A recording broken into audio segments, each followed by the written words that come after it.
सम्राट अशोक से जुड़े सबसे बड़े विवाद की वरिष्ठ लेखक और नाटककार दया प्रकाश सिन्हा ने दावा किया है कि सम्राट अशोक औरंगजेब जैसे थे, क्योंकि उन्होंने औरंगजेब की तरह अपने भाइयों को मरवाया और पिता को कारावास में डाला। सम्राट अशोक पर इन बयानों से बड़ा सियासी विवाद खड़ा हो गया है। जिन सम्राट अशोक के स्थापित चक्र को राष्ट्रीय प्रतीक बनाया गया, क्या उनकी औरंगजेब से तुलना की जा सकती है? क्या सम्राट अशोक ने औरंगजेब की तरह अपने भाइयों की हत्या करवाई थी?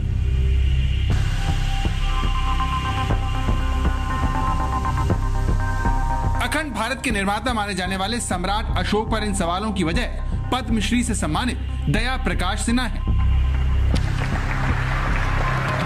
दया प्रकाश सिन्हा एक लेखक और नाटककार हैं, जो अपने नाटक सम्राट अशोक की वजह से विवादों में आ गए हैं।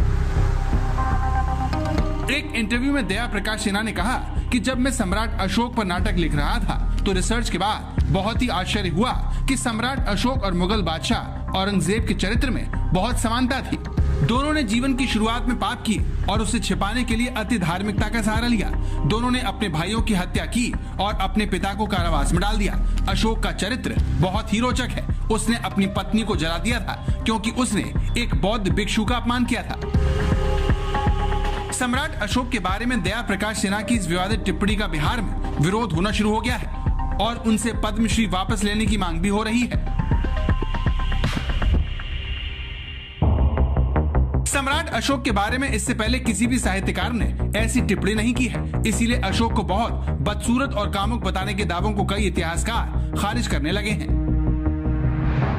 सम्राट अशोक की तुलना औरंगजेब से करना अत्यंत ही हास्यास्पद प्रतीत होता है। सम्राट अशोक को एशिया ही नहीं बल्कि पूरे संसार का सर्वश्रेष्ठ सम्राट माना जाता है। प्रियदर्शी अशोक इसलिए हो गया कि उसका रूपांतरण हुआ। जब वह बौद्ध भिक्षुक हो गया, उसके बाद उसके जीवन में आमूलचूल परिवर्तन आए, जो परिवर्तन औरंगजेब के जीवन में नहीं आया था। भारत में सम्राट अशोक के शासनकाल को स्वर्णिम माना जाता है, इसीलिए उनके बारे में की गई इन टिप्पणियों ने एक बड़े विवाद को जन्म दे दिया है। सुजीत झा, पटना, आज तक।